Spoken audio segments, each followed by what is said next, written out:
Today, I'm going to break down the song that I believe launched Fred again into the superstar status that he's in today. The song's called Maria, We've Lost Dancing, and it's a unique, meticulously produced masterpiece of a song. So let's break the song down layer by layer and figure out what made it so good. The song starts out with an extremely detailed house beat, and it has a very bulky kick playing at 120 beats per minute.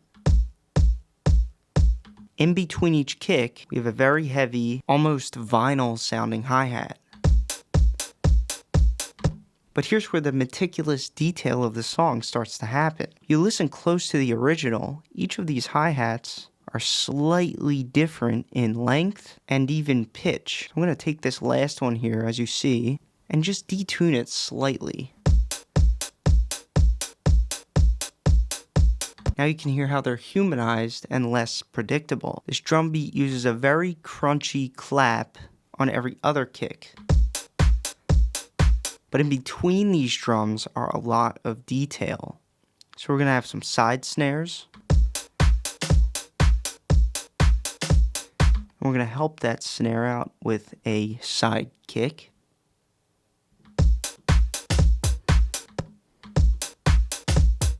Now I'm going to layer this hi-hat in there too, in between the main hi-hats. And after some messing around, I now present to you an extremely detailed drum beat.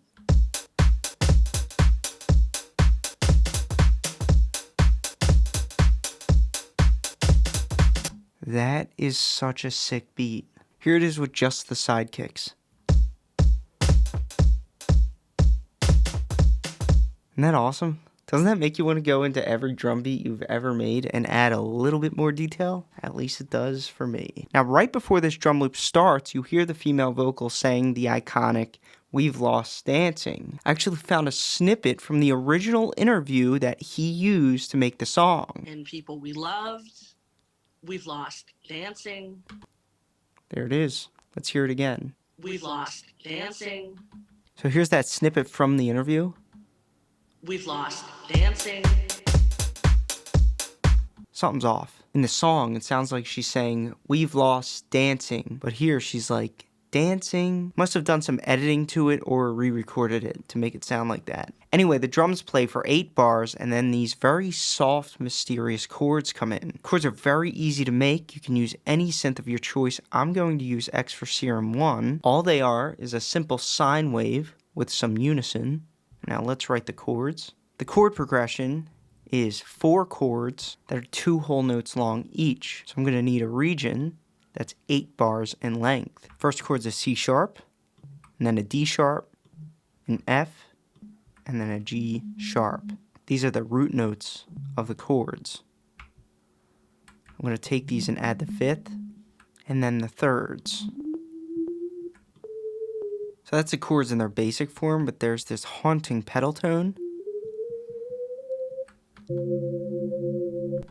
that just plays right on top of every chord. And this note I think doubles. Then my favorite part, it happens every other loop, are these little passing notes. Now I'm going to use an equalizer to reduce the high frequencies of these chords a bit.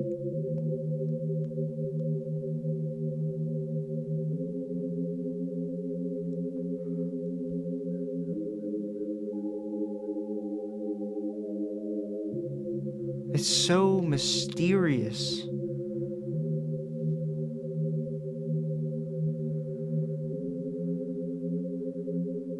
And then finally, we're going to put a nice swell, some subtle ducking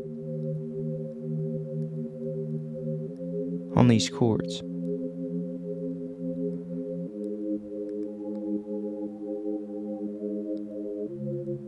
They're so peaceful. So when these chords happen right here in the break, they're accompanied by one of the most unique melodies of all time. The sound is extremely detailed. I'm going to use a synth to make it. I'm going to use Serum 1. I'm going to start off by writing the notes to this quirky melody.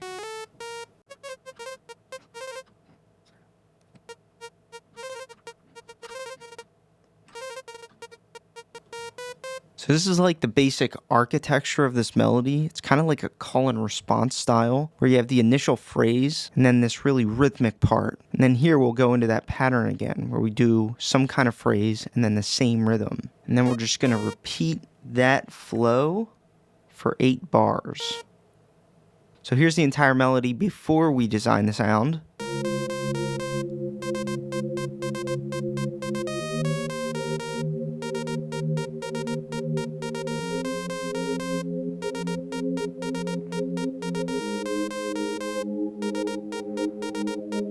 I'm telling you, this melody is what I think makes this song so cool because nobody was making melodies like this. It's very quirky. It doesn't move like a typical dance song melody would. Okay, now we're going to make the sound of this melody. Keep in mind this sound is extremely detailed and can be tedious to remake, but you're going to learn some of the coolest production techniques that you can use to make any melody come to life. So let's initialize our preset and start with a single saw wave. By the way, I'm going to use Serum 1 to remake this sound. To remake this sound, you can use any wavetable or analog synth. And I'm just going to add a little bit of unison here, and I'm going to keep the detune knob where it's at.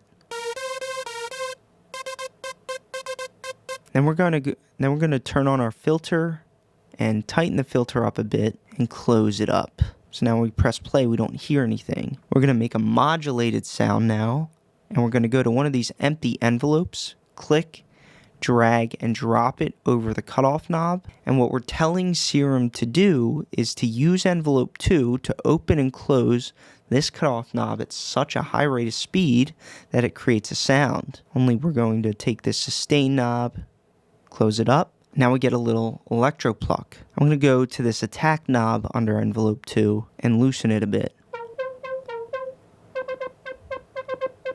to make it more of like a wobble, soft attack style sound. And now here's the magic of this sound, the part that I still struggle with from time to time. We're going to take this velocity thing here and drag and drop it over the cutoff knob. Now what we're trying to do here is make it so that if we lower the velocity of certain notes, the sound will sound softer or more cut off. If we raise the velocity, the sound will sound less cut off, so brighter. And now here's what's unique about this melody. Almost every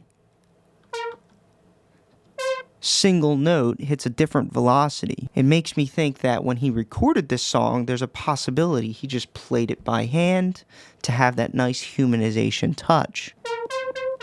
Notice the varying velocity.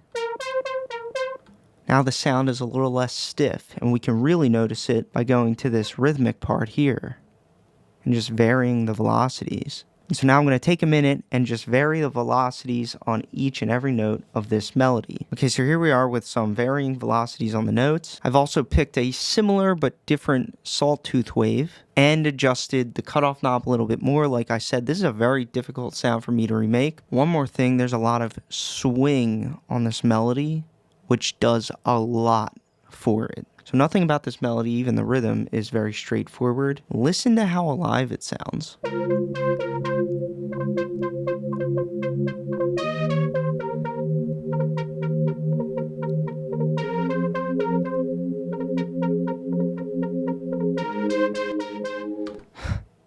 It's crazy.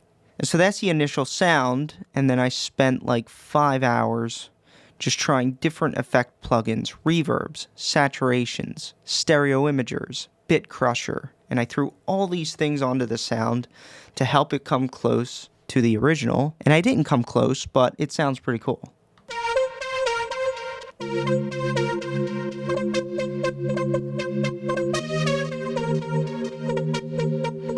What do you think? Let me know in the comments.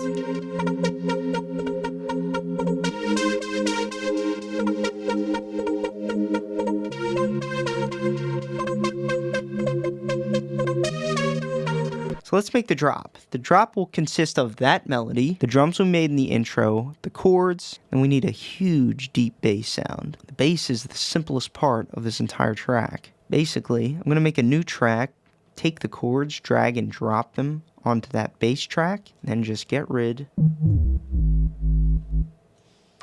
of all the top notes. To make this bass, we're just going to have one oscillator on. I'll use the sub oscillator and pick a sine wave, and then we'll heat it up a bit with some distortion.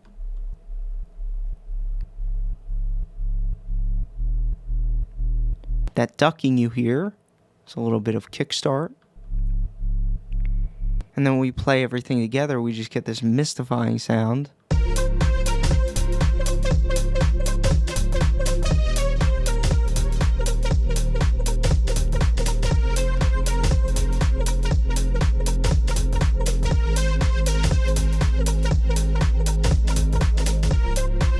Let me know in the comments, how did I do on this remake? This one was hard. Everything's just so detailed. That's what I think made this song so great. But here's a funny blooper reel of all the attempts I made at trying to remake this lead. Let's start here.